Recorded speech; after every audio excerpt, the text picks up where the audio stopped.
对不起 means sorry. Suppose your friend accidentally steps on your foot and says 对不起. How can you respond? You can say 没关系 It's okay.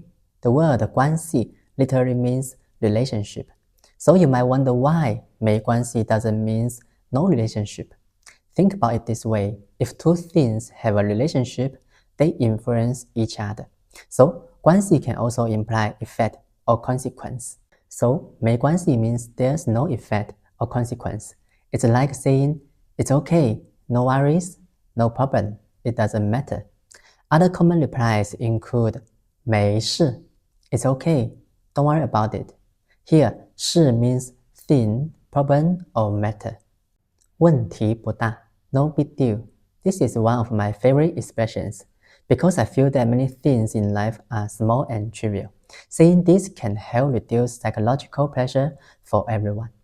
In summary, if someone says 对不起 you can reply 没关系 it's okay, no worries.